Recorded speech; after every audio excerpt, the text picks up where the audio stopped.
Hello दोस्तों, good morning. स्वागत है एक बार फिर से आप सभी का एमजेड एजुकेशन में। साथियों, आज है 16 अप्रैल और आज की वीडियो में हम लोग बात करेंगे 16 अप्रैल 2025 के most important daily current affair के क्वेश्चंस के बारे में।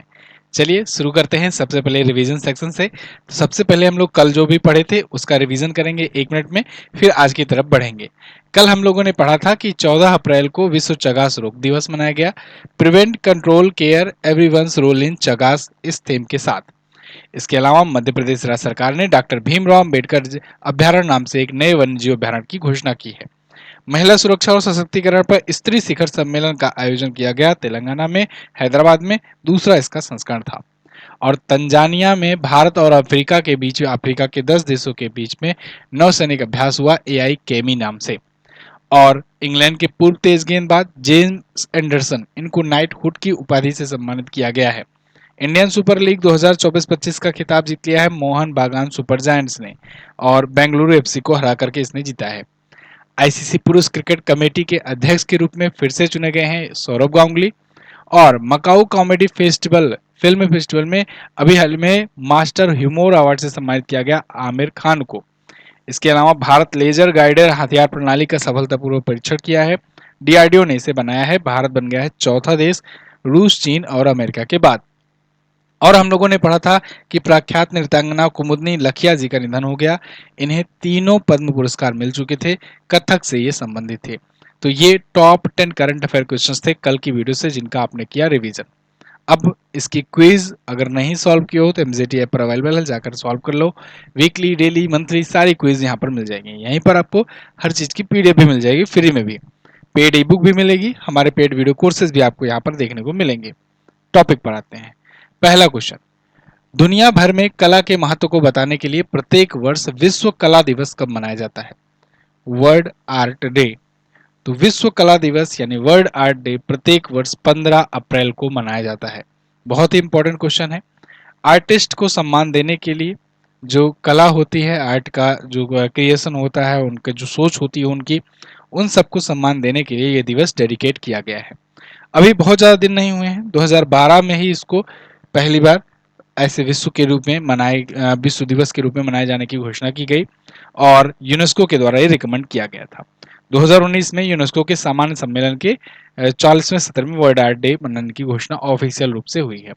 अच्छा, art for unity and healing, ये इस बार की थीम है, इसे याद रखना। ठीक है, चलिए अगला। ये प्रमुख दिवस हैं अभी तक आए हुए अप्रैल महीने के, इनका आप रिवीजन कर सकते हैं वीडियो को पास करके। अभी हम लोगों ने जल्दी ही किया था, तो आज मैं आगे बढ़ूंगा। हाल ही में अनुसूचित जाति आरक्षण अधिनियम 2025 लागू करने वाला पहला राज्य कौन बना? अनुसूचित जाति आरक्षण अधिनियम ये लागू हुआ है अभी तेलंगाना में, और कुछ इस प्रकार का अधिनियम अभी तक किसी और राज्य में नहीं आया है जो अनुसूचित जाति या कहें शेड्यूल कास्ट, एससी कैटेगरी के लिए स्पेशल तौर पर आरक्षण संबंधित ऐसा अधिनियम हो। मतलब आपको अगर याद हो तो कोटा के अंदर कोटा एक करके बात एक बार छिड़ी थी पिछले 6-7 महीनों पहले। मैंने उस पर आपको वीडियो भी दी थी, आरक्षण के अंदर आरक्षण करके था। तो उसमें ये था ना, सब कोटा बनाने के लिए केंद्र सरकार लाना चाह रही थी। यहाँ पर कुछ ऐसे राज्य सरकार की हुई है, तेलंगाना की सरकार ने ऐसे किया हुआ है, अनुसूचित जाति आरक्षण अधिनियम लागू किया है। इसमें ये क्या करेंगे, इसमें ये मौजूदा जो 15% एससी का आरक्षण है ना शेड्यूल कास्ट के लिए, इसमें से 59 उपजातियों के बीच 3 ग्रुप में ये बांटा जाएगा। ठीक है, और आपसी सामाजिक और आर्थिक पिछड़ेपन के आधार पर अधिक न्याय संगत तरीके से यहाँ पर लाभ मुहैया कराने की कोशिश है। तो ये एक प्रकार का अनुसूचित जाति आरक्षण अधिनियम जो है वो कोटा के अंदर कोटा यानी कि सब कोटा टाइप का है। 18 मार्च 2025 को ये पारित किया तेलंगाना विधानसभा ने, और ये अधिनियम वहां पर पास हो गया है। लागू करने की तिथि 14 अप्रैल 2025 यानी डॉक्टर भीमराव अंबेडकर जी की जयंती पर। ओके, तो तेलंगाना ने ये किया है, ये बात ध्यान रखना, इंपॉर्टेंट क्वेश्चन है ये। अगला, यहाँ पर आप तेलंगाना के बारे में देख लो, कहां पर है तेलंगाना। मैप में आप देखोगे तो यहाँ पर आपको मिल जाएगा तेलंगाना। आंध्र प्रदेश से अलग हुआ था, आप जानते हो ना, 2 जून 2014 को, 2 जून 2014 को ये अलग हुआ था आंध्र प्रदेश से, और एक नया राज्य बना था। 33 जिले हैं यहाँ पर। राजधानी इसकी हैदराबाद होती है। 119 विधानसभा में सीटें हैं, लोकसभा में 17 और राज्यसभा में यहाँ से 7 सीट जाती है। रेवंत रेड्डी कांग्रेस पार्टी से यहाँ के सीएम हैं। जिष्णु देव वर्मा ये यहाँ के गवर्नर हैं। हुसैन सागर, निजाम सागर और भद्रकाली झील ये प्रमुख झीलें हैं। श्री सैलम टाइगर रिजर्व पड़ता है, कंवल वन्य अभ्यारण्य भी है, चार मीनार, गोलकुंडा का किला, ये सभी प्रमुख फेमस चर्चित स्थल है। क्लियर है, आगे बढ़ते हैं। अच्छा साथियों, एक और बात देखो, जिन जिन लोगों ने अभी तक ई बुक नहीं लिया है ब्रह्मास्त्र करंट अफेयर की, वो जाकर के ले सकते हैं। वार्षिकांक भी अवेलेबल है, लास्ट 6 मंथ की आपको वन लाइनर भी मिल जाएगी, 3 मंथ की भी डिटेल वाली भी मिल जाएगी। तो ये सब चीजें आपको एमजेटी ऐप पर मिलेंगी, मंथली वाइज भी आप ले सकते हो। और हमारी जो भी ई बुक आती हैं वो हिंदी में भी आती हैं और इंग्लिश में भी आती हैं, तो इंग्लिश वाले स्टूडेंट भी ले सकते हैं और हिंदी वाले भी। ये सब आपको एमजेटी ऐप पर मिल जाएगा, जा करके आप एमजेटी ऐप से ई बुक सेक्शन में जाकर परचेज कर सकते हो। किसी भी डाउट के लिए आप व्हाट्सएप कर सकते हो, वहां पर आपको समाधान बताया जाएगा। अगला क्वेश्चन, इक्वाडोर के राष्ट्रपति डेनियल नबोआ को उनके कौन से कार्यकाल के लिए पुनः राष्ट्रपति नियुक्त किया गया है? डेनियल नबोआ ये दूसरी बार प्रेसिडेंट बने हैं। डेनियल नबोआ अभी एक बार चुने गए थे, और जब चुने गए थे तब अचानक से चुनाव हो गया था, तब ये इलेक्ट कर लिए गए थे। किसी को उम्मीद नहीं थी कि ये बन जाएंगे, लेकिन अब जब सेकेंड टर्म में चुनाव हुआ वहां पर, तब काफी असली परीक्षा इनकी हुई, और लेकिन फिर भी ये सफल होकर निकले और जीत गए, दोबारा से प्रेसिडेंट बन गए हैं। तो अभी री इलेक्ट किए गए हैं, मतलब दोबारा से ये नहीं चुना गया है 4 वर्ष के कार्यकाल के लिए डेनियल नबोआ को। ठीक है, तो ये इक्वाडोर के राष्ट्रपति होंगे। इक्वाडोर की राजधानी क्विटो होती है, यूएस डॉलर की भी करेंसी होती है, दक्षिण अमेरिकी कॉन्टिनेंट में ये पड़ता है, अभी मैं दिखाऊंगा आपको। तो डेनियल नबोआ ये राष्ट्रपति हैं। मैप में अगर आप देखोगे तो ये दक्षिण अमेरिका महाद्वीप है ना। दक्षिण अमेरिका महाद्वीप में सबसे बड़ा देश कौन सा है? ब्राजील है। ब्राजील एक ऐसा देश है, मैंने बताया ना आपको, कि सबसे अपना बॉर्डर शेयर करता है। यहाँ पर 13 बड़े देश हैं, इनमें से 11 से अपना बॉर्डर शेयर करता है, सिर्फ 2 को छोड़कर। किससे किससे? एक इक्वाडोर को छोड़कर और एक चिली को छोड़कर, 2 देशों को छोड़कर बाकी सबसे अपना बॉर्डर लगाता है। आज हम लोग इसी एक देश की बात कर रहे हैं। ध्यान अगर आप दोगे तो इस एक देश के ऊपर से कौन सी लाइन गुजरी है? ये जो लाइन है ना, ये कौन सी लाइन है? ये है विषुवत रेखा, जिसे भूमध्य रेखा या इक्वेटर कहते हैं। ठीक है, तो क्वेश्चन बनते हैं ऐसे कि इस पर इक्वाडोर पर कौन सी रेखा होकर के गुजरती है, या फिर बताइए कौन सा देश है जो भूमध्य रेखा पर पड़ता है। तो ऐसे क्वेश्चंस भी देखने को आपको मिल सकते हैं। आगे बढ़ते हैं। हाल ही में बहरीन ग्रैंड प्रिक्स 2025 किसने जीता है? तो बहरीन ग्रैंड प्रिक्स 2025 इसको जीत लिया है किसने? ऑस्कर पियास्त्री ने। ऑस्कर पियास्त्री एक नए उभरते हुए F1 के खिलाड़ी हैं। F1 यानी फार्मूला 1 रेस। तो फार्मूला 1 रेस में बहरीन ग्रैंड प्रिक्स होता है। आप जानते हो कि साल भर में 23 से 24 ग्रैंड प्रिक्स होता है। किसी पर अगर कैंसिल ना हो, किसी पर बैन ना लगे, तो फिर 24 टोटल होते हैं ग्रैंड प्रिक्स। ठीक है, ये इसे ग्रां प्रिक्स कहते हैं, या फार्मूला 1 रेस, या F1 रेस, जो भी आपको दिखे ऑप्शन में, आप समझिएगा इसी की बात हो रही है। ठीक है, तो ये F1 रेस जो है, इसको इस बार का बहरीन ग्रैंड प्रिक्स जीत लिया है ऑस्कर पियास्त्री ने। इन्होंने इस सीजन का अपना दूसरा ये खिताब जीता है, दूसरा F1 रेस जीता है, और ये टोटल इनका 50वां रेस था। ऑस्ट्रेलिया के रहने वाले हैं ये ऑस्कर पियास्त्री, लेकिन ड्राइविंग करते हैं मैकलारन टीम से। ठीक है, मैकलारन टीम के ड्राइवर हैं। जैसे आप सुनते हो कि रेडबुल के हैं मैक्स वर्स्टैपेन, और मर्सिडीज के लुइस हैमिल्टन हैं, ऐसे ही यहाँ पर आपको मैकलारन कंपनी की ये दिख जाएंगे। ये इस सीजन दूसरा जीते हैं, पहला कौन सा जीते थे? संघाई ग्रैंड प्रिक्स जीते थे। क्लियर है ना? अगला देखते हैं। हाल ही में कितने पूर्व सैनिकों को वेटरन अचीवर्स पुरस्कार 2025 प्रदान किया गया? वेटरन अचीवर पुरस्कार 2025 ये अभी हाल ही में 4 ऐसे सैनिकों को, पूर्व सैनिक जो थे, उनको सम्मानित किया गया है बुला करके। तो ये वेटरन अचीवर्स अवार्ड पाए हैं कौन कौन? Colonel Jagdeep Singh, commander Gurcharan Singh, captain Gurmel Singh, हवलदार सिमरनजीत सिंह। तो सेना प्रमुख जनरल उपेंद्र द्विवेदी ने इनको इनके योगदान के लिए दिया है। ये लोग 1971 के युद्ध में एक दिग्गज सहित 4 पूर्व सैनिकों को ये पुरस्कार दिए हैं। मतलब 1971 के युद्ध में अपनी भूमिका निभाई थी। उसके बाद रिटायर होने के बाद समाज में भी इन्होंने बहुत अच्छा काम किया है। मतलब कोई आकर के अपना एनजीओ चला रहा है, कोई समाज सेवा में लगा हुआ है ना। तो काफी समाज के लिए भी कुछ किए ये रिटायरमेंट के बाद भी, इस वजह से इनको बुला करके सम्मानित किया गया है। ऐसे पूर्व सैनिक के कल्याण कार्यों और पर्यावरण जागरूकता और नशा विरोधी अभियानों में सक्रिय रूप से जो शामिल रहे हैं, इनकी वजह से इनको सम्मानित किया गया है। ठीक है ना? आगे, बिहार में खेलो इंडिया यूथ गेम्स का साथियों इस बार 2025 वाला संस्करण होने वाला है। इसका शुभंकर लॉन्च किया गया है। मस्कट क्या है, यही है क्वेश्चन। तो इस बार का जो मस्कट है वो है गज सिंह। गज सिंह नाम याद रखना। खेलो इंडिया यूथ गेम होने जा रहा है बिहार में इस बार, और उसमें मस्कट होगा गज सिंह। गज सिंह कैसे दिखेगा, ये देखिए सभी लोग एक एक गज सिंह लिए हुए हैं। मैं आपको दिखा दे रहा हूं अलग से गज सिंह को। ये है गज सिंह, ठीक है। तो ये गज सिंह है। तो ये प्राचीन नालंदा और बोधगया की गज सिंह आकृतियों से ली गई है, और फिर ये शक्ति, साहस और बुद्धिमत्ता का प्रतीक है। तो खेलो इंडिया यूथ गेम आप जानते हो, इस बार का जो संस्करण होने वाला है वो 7वां संस्करण होगा। कौन सा संस्करण होगा, 7वां संस्करण होगा, ये बात ध्यान रखना। मैं आपको लिख दे रहा हूँ, सभी संस्करण बहुत इंपॉर्टेंट है। खेलो इंडिया यूथ गेम इसको ऐसे लिखते हैं, ठीक है।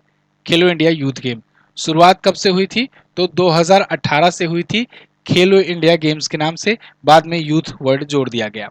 इसका पहला संस्करण जो हुआ था वो हुआ था दिल्ली में, ठीक है, न्यू दिल्ली में हुआ था, ये बात याद रखना।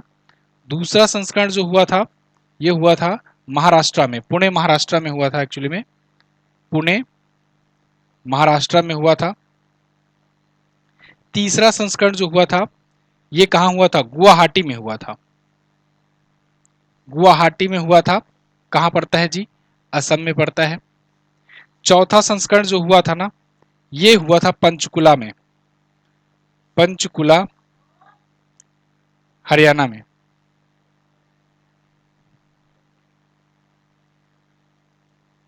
इसके अलावा इसका 5वां संस्करण जो हुआ था ये हुआ आपका मध्य प्रदेश में, मध्य प्रदेश में कई शहरों में हुआ। और छठा संस्करण जो हुआ ये हुआ तमिलनाडु में, तमिलनाडु में। अब यहां से देखो कई कई शहरों में होने लगा है। और 7वां संस्करण जो होने जा रहा है ये होगा आपका बिहार में, और ये भी स्टेट के कई शहरों में होगा, ठीक है ना। तो ये 7 के 7 संस्करण आपको याद होने चाहिए खेलो इंडिया यूथ गेम से। बिहार आया है तो बिहार के बारे में जानेंगे। बिहार आपको मैप में कहां पर दिख जाएगा, यहां पर दिख जाएगा बिहार। राजधानी इसकी पटना होती है। नीतीश कुमार जी ये सीएम है यहाँ से, जनता दल यूनाइटेड पार्टी से, जेडीयू पार्टी से। आरिफ मोहम्मद खान यहाँ के गवर्नर हैं। गोगाबिल झील है, सिमरी बख्तियारपुर झील है, जगतपुर है, वाल्मीकि नेशनल पार्क है, भीमबंधु अभ्यारण्य है, राजगीर अभ्यारण्य है, कैमूर अभ्यारण्य है, जाट जटिन जुमरी ये प्रमुख डांस है। बॉर्डर शेयर की बात करें तो झारखंड इससे ही अलग हुआ था, इसलिए झारखंड से बॉर्डर लगाता है। इसके अलावा ये उत्तर प्रदेश से बॉर्डर लगाता है, इधर पश्चिम बंगाल से, और ऊपर नेपाल से बॉर्डर लगाता है बिहार। क्लियर है जी। चलिए अगला देखते हैं। अगला क्वेश्चन है, तीरंदाजी विश्व कप 2025 के चरण 1 में भारतीय तीरंदाजों ने कितने पदक जीते। तो तीरंदाजी विश्व कप अभी हो रहा था और इसका फर्स्ट स्टेज हुआ कंप्लीट। इसमें भारतीय तीरंदाजों ने टोटल मेडल जीते हैं साथियों, 4 मेडल जीते हैं। 4 मेडल के साथ आर्चरी वर्ल्ड कप जो है इसको फिनिश किया है भारत के खिलाड़ियों ने, जिसमें एक गोल्ड शामिल है, एक सिल्वर है, 2 ब्रॉन्ज मेडल है, ठीक है। तो इसमें भारत पदक तालिका में मैक्सिको, चीन और अमेरिका के बाद चौथे स्थान पर रहा। तो ये भी पूछा जाता है कि मेडल टेबल में कौन से स्थान पे है, तो यहाँ पर हुआ। अच्छा, कहाँ आयोजित किया गया था, अमेरिका में फ्लोरिडा में आयोजित हुआ था 8 से 13 अप्रैल के बीच में, विश्व तीरंदाजी संस्था के द्वारा। तो 4 पदक आए हैं टोटल, ये बात ध्यान रखना। अच्छा, अगर गोल्ड पूछा जाएगा, एक गोल्ड ही आया है, तो फिर गोल्ड अगर पूछा जाएगा, वैसे तो मिक्स टीम है तो, लेकिन आप बता दीजिएगा एक गोल्ड आया है जो कंपाउंड मिक्स टीम से आया हुआ है। और ये टीम में कौन कौन से थे, इसमें ऋषभ यादव और ज्योति सुरेखा की मिक्स टीम थी। ये ज्योति सुरेखा की मिक्स टीम थी, और उस मिक्स कंपाउंड टीम ने ये जीता है गोल्ड मेडल। क्लियर है ना।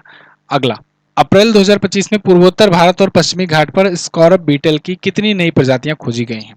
तो अभी बीटल की कुछ नई प्रजातियां मिली हैं, 6 ऐसी नई प्रजातियों की खोज हुई है। देखिए यहाँ पर ZSI यानी कि जूलॉजिकल सर्वे ऑफ इंडिया, इनके जो साइंटिस्ट हैं उन्होंने डिस्कवर किया है 6 न्यू स्कॉर्ब बीटल। ये एक प्रकार के बीटल की प्रजातियां हैं। ये 6 आपको दिख रही हैं, कुछ इस प्रकार से होते हैं जिन्हें बीटल कहा जाता है, और इनकी 6 प्रजातियों की अभी खोज की गई है, ठीक है। तो जिसमें 5 जो है ये पूर्वोत्तर भारत के घाटों पर है, और पश्चिमी घाट केरल में एक प्रजाति खोजी गई है, ठीक है। तो 2 जैव विविधता हॉटस्पॉट में ये खोजे गए हैं स्कॉर्ब बीटल के 6 प्रजातियां। ऐसे क्वेश्चन एग्जाम में देखने को मिलते हैं, इसको ध्यान रखिएगा। खोजने वाले अगर साइंटिस्ट या रिसर्चर्स की बात करें तो देवांशु गुप्ता थे, देविका भूनिया थी, कर के हंस थे, कैलाश चंद्र थे, ये सब थे। 6 बीटल प्रजातियों का नाम क्या रखा गया है, तो नाम की लिस्ट यहां पर आपको दिख जाएगी। एक तो है मालादेरा चैंपियासेंसिस, ठीक है। तो ये मिजोरम में चंफाई में खोजा गया है। स्थान आधारित नामकरण इसका दिया गया है, चंफाई है इसलिए चंफाइसेंस नाम दिया गया है। मालादेरा बैरासिंघा, ये पूर्वोत्तर में है। बारासिंघा के सिंह के जैसे ढांचे के कारण इसका नाम बारासिंघा पर दिया गया है। मालादेरा ल्यूमलाएंसिस, ये लुमला अरुणाचल प्रदेश खोजा गया इसलिए लुमला के नाम से यहाँ पर नाम दिया गया है। मालादेरा ओणम, ये केरल में ओणम त्योहार आप जानते ही हो, उसके नाम पर इसका नामकरण पड़ा है। न्यू सेरिका चूरा चंदपुरेंसिस, ये चूरा चांदपुर में खोजा गया है मणिपुर में, इसीलिए चूरा चांदपुरेंसिस के नाम से है। इसके अलावा सेरेका सुबन सिरेनेंसिस जो है ये सुबन सिरी अरुणाचल प्रदेश में खोजा गया है, इसीलिए इसका नाम यहाँ पर है, ठीक है। तो ये 6 के 6 बीटल की नई प्रजातियां हैं जो अभी खोजी गई हैं और इनका नामकरण आपने देखा। अगला 15 अप्रैल 2025 को किस राज्य ने अपना 78वां स्थापना दिवस मनाया? तो 15 अप्रैल को एक और राज्य का स्थापना दिवस था भाई, किसका था? हिमाचल प्रदेश का।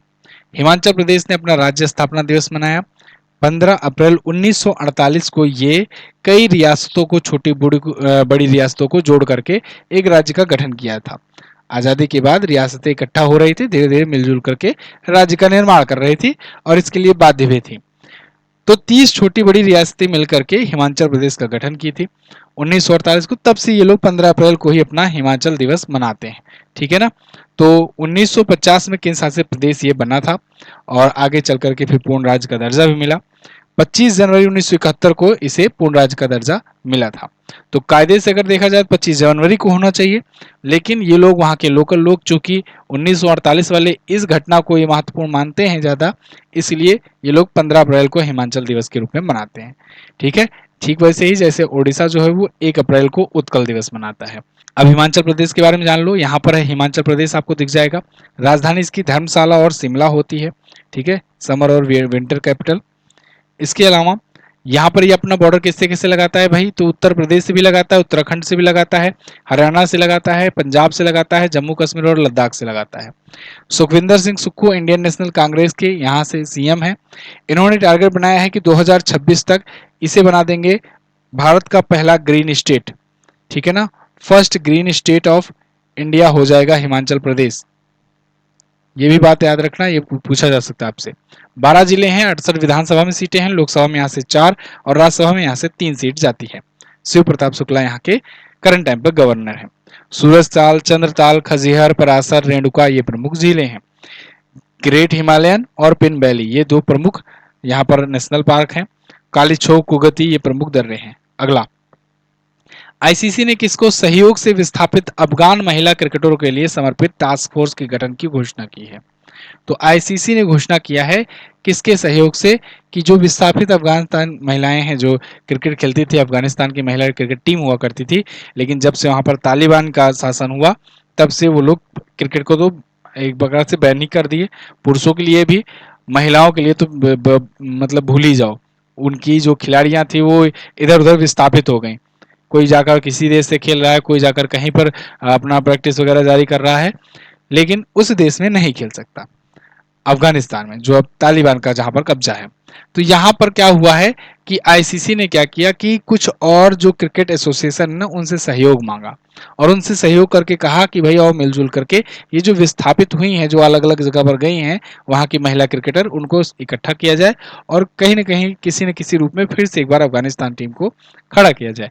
तो इसके लिए आईसीसी ने बीसीसीआई से, ईसीबी से और सीए से यानी कि क्रिकेट ऑस्ट्रेलिया और इंग्लैंड और जो वेल्स का क्रिकेट बोर्ड है उसके, तो इन सब से यहाँ पर रिक्वेस्ट की है, इनसे समर्थन मांगा है कि आओ और मिल करके इनको सपोर्ट करें अफगानिस्तान की जो महिला क्रिकेटर्स हैं उनके लिए, है ना, क्योंकि उनका क्रिकेट का बिल्कुल पूरा सब कुछ करियर बंद हुआ पड़ा हुआ है। खैर आईसीसी की अगर बात करें तो इंटरनेशनल क्रिकेट काउंसिल है, 1909 में इसकी स्थापना हुई थी। अध्यक्ष इसके जय शाह जी हैं, ठीक है। जियो पलार्टिस अब सीईओ नहीं है, ये इस्तीफा दे चुके हैं। तो ये थे साथियों आज के दिन के top 10 current affair questions. I hope आपको वीडियो पसंद आई होगी। लास्ट डे के देख लेते हैं क्वेश्चन। कल मैंने आपसे पूछा था भारत के पहले कानून मंत्री कौन थे। डॉक्टर बाबा साहब भीमराव अंबेडकर जी भारत के पहले कानून मंत्री थे। इसके अलावा sky tracks world airport award में भारत और दक्षिण एशिया का सर्वश्रेष्ठ एयरपोर्ट के बारे में पूछा गया था। सबसे बेस्ट एयरपोर्ट दक्षिण एशिया में दिल्ली इंटरनेशनल एयरपोर्ट रहा। ऑल ओवर वर्ल्ड में चांगी एयरपोर्ट रहा सिंगापुर का। आज आपको क्या बताना है, एशिया का सबसे पुराना फुटबॉल क्लब कौन सा है। बहुत अच्छा क्वेश्चन है, कई बार एग्जाम में बन चुका है। बताइए सबसे पुराना फुटबॉल क्लब कौन सा है। इसके अलावा निम्न में से किस घटना का विरोध करते हुए महात्मा गांधी जी और रविन्द्रनाथ टैगोर जी ने अंग्रेजों द्वारा दी गई अपनी अपनी उपाधियां त्याग दी थी। कल मैंने इसके बारे में जिक्र किया था, तो आप बताइएगा कि किस घटना के बाद ऐसा इन्होंने किया था। अच्छा क्वेश्चन है, कमेंट करके इसका आंसर करने का प्रयास कीजिएगा। थैंक यू सो मच यहाँ तक वीडियो देखने के लिए। मिलेंगे साथियों अगले दिन की वीडियो में, तब तक के लिए नमस्कार, जय हिंद, वंदे मातरम।